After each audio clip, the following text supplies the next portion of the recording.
Sawadee Krap and welcome to another episode here for the Funked Pod and Media Prof react to anything. this time I'm reacting, or I'm just recapping my thoughts on the World Cup 2022. So congratulations, Lionel Messi, you made it. And before I even talk about what I plan to talk about, yes, I do have a plan. It was the perfect ending, right? Messi winning the World Cup. That would be like the perfect storybook Hollywood ending. But he already said he's not going to retire. He's going to keep playing. He wants to wear the shirt with the 3 stars on it. Beginners, 3 stars, please. Talk about when you're in the 4-star club. Yes, we have to be cocky here. Fair enough, I guess. But I mean, it would have been the perfect ending, wouldn't it? But okay. I mean, congratulations to Argentina. They were the better team for 80 minutes or so no doubt about that. And if you can't score on a penalty kick, you just don't deserve it, I guess. So everyone's saying it's the best finale ever. Is it? I mean, it was exciting for sure, and I was happy that it was nice watching because I didn't really have any horse involved in the race, right? So I'm like, yeah, cool, sure, whatever. But maybe that's why I don't think it's the best finale ever, because I didn't really necessarily root it for anyone. I rooted against both. Not that I don't like the Messi story in general, but as documented so many times, Argentina are sore losers, but they're also sore winners, right? Making fun of the losers and so on with the Netherlands, now with Mbappe and so on. So it's hard to just be happy for them. France, as a German, it's just hard to be happy for France. It would have been terrible. Just imagine if they would have won. It would be their 3rd World Cup victory within like 24 years. That's too much. So I guess it turned out okay. But yeah, the story is great. But the thing that now bothers me now, that's what I'm reacting to, is just. So I live in Thailand, right? So I did try to watch the German stream as much as possible, simply also because I think I'm losing my German skills. So I was like, okay, I'm going to listen to the German stream. But German television didn't stream all the games. And it's like here, like 10 p.m. or 2 a.m. I didn't watch the 2 a.m. games.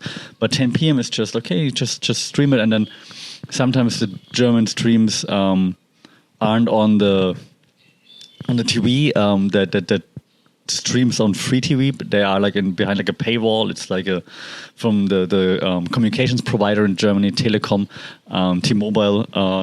They have something that's called Magenta, because that's the color, right? Magenta TV, and so they would stream all the games, but I didn't want to pay for that, to be honest. So then I watched it on other streams that I somehow paid for, and it's mostly either Canadian or American or Thai, but Thai sports commentary is just not great usually. That's why I don't watch much Thai.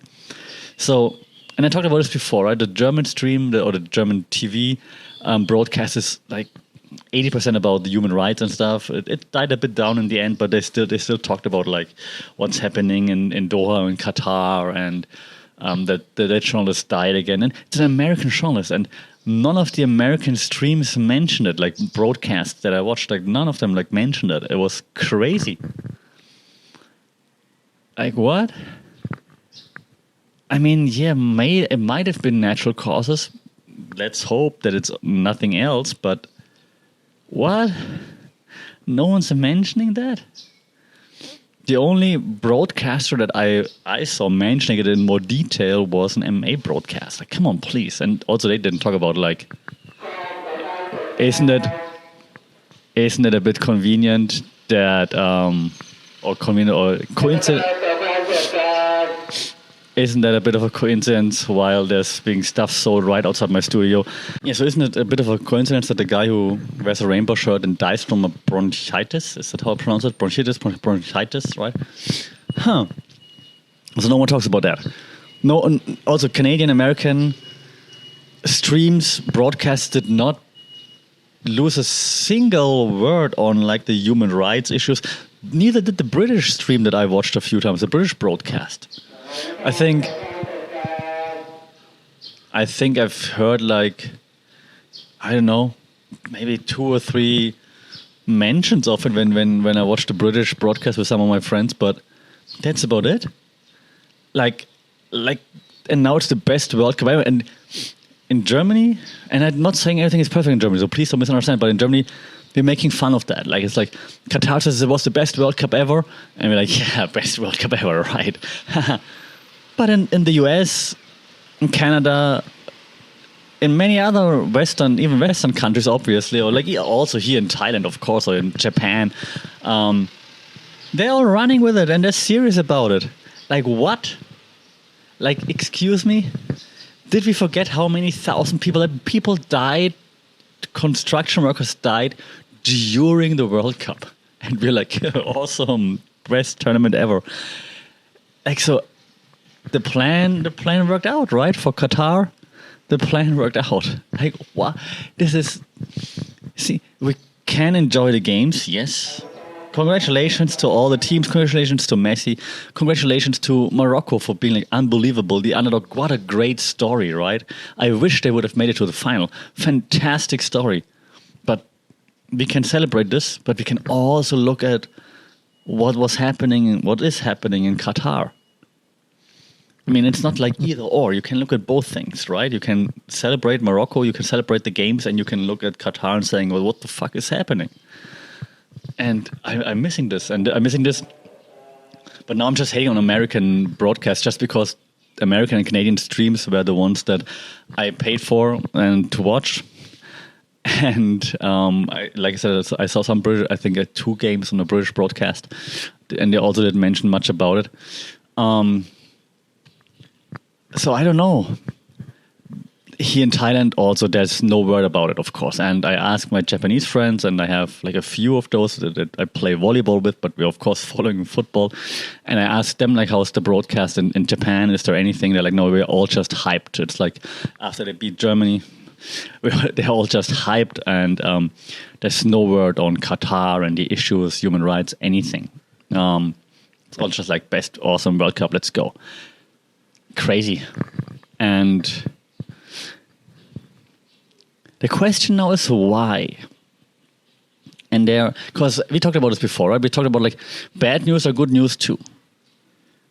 But in this case, good news are better news. Why?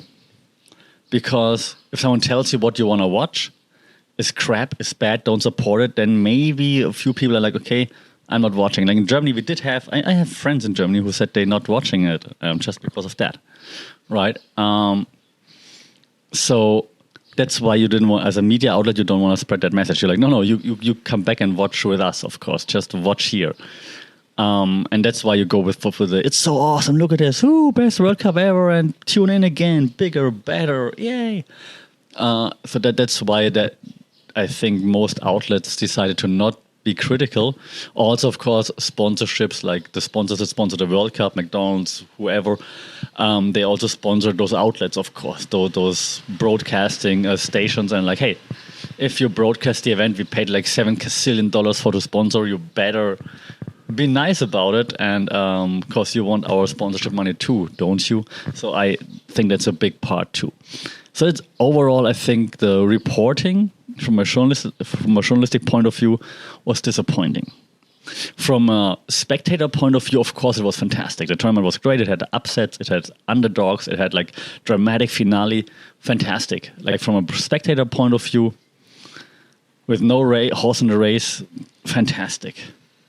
With someone with a horse in the race, the wrong horse in the race, not fantastic, but just looking at the games, it was the World Cup with the most goals scored, like 1 goal more than I think last year or last time in Russia, I think, and like 1 goal more than in 2014 when the best World Cup ever happened.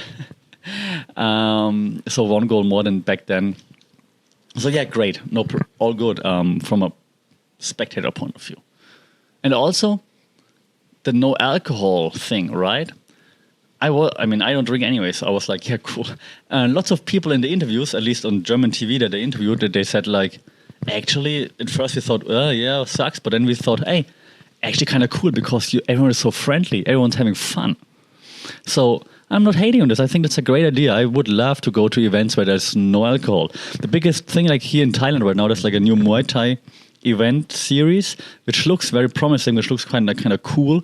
And I would like to go there, but they advertise with like, come buy a ticket and get free flow beer. And I'm like, I don't want to sit there next to drunk idiots who are yelling like, yeah, hit him harder.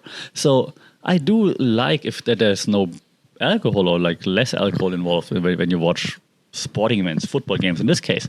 So I'm definitely not hating on this. I also don't hate on being in a different time. Like half the world is in a different time than the Western world. So why not like be accommodating? Please, come on. Don't be like that.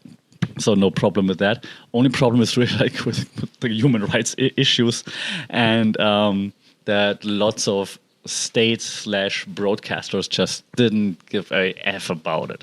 And that's just very disappointing. Because like I said, you can broadcast the games as an awesome game, but you can maybe also shine a light on what's not so awesome at that point and open some eyes there. And I think that there was lots of missed opportunities because usually it's not that easy to film in Qatar, right?